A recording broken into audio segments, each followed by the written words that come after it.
मराठी, आवाज जनसामान्यांचा।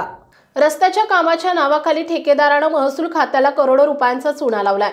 काजळ तालुका इंदापूर येथे गेले 1 वर्षभरापासून मुरमाचे लाखो ब्रास उत्खनन झाले असून या ठिकाणी इंदापूर महसूल अधिकारी सोयीस्करपणे दुर्लक्ष करत असल्याचं पाहायला मिळत आहे।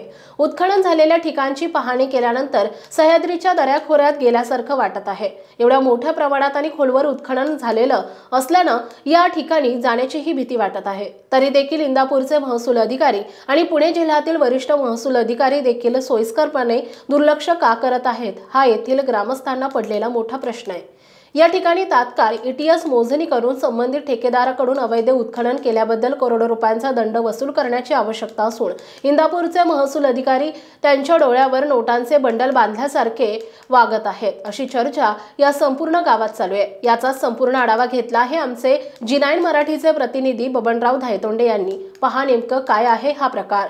नमस्कार, G9 मराठीमध्ये आपणा सर्वांचं स्वागत। आज आपण काजळ तालुका इंदापूर या गावात आला असून या ठिकाणी आपण पाहत आहात लाखो ब्रास मुरुम उत्खनन केलेलं दिसतंय आणि या ठिकाणी आपण पाहत आहात या ठिकाणी आपण चंबलच्या खोऱ्यात आल्यागत वाटतंय की या ठिकाणी एवढ्या मोठ्या प्रमाणात शासनाचा करोडो रुपयाचा महसूल या ठेकेदारांनी उत्खनन करणाऱ्या लोकांनी केलेला दिसून येत आहे।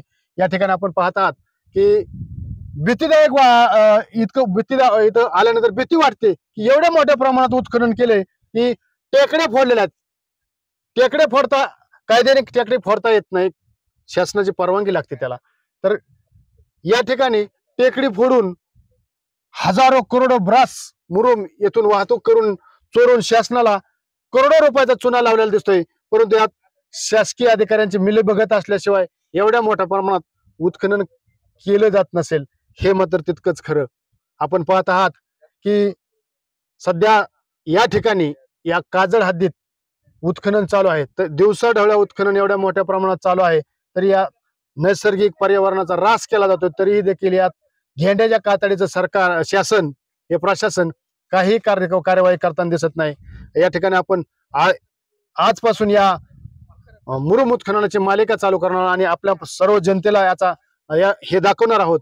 तर तात्पुरते आपण पाहत आहात की आजपासून काजळ गावातल्या मुरुमाचं गोड बंगाल काय आहे ते आपण पाहणार आहोत।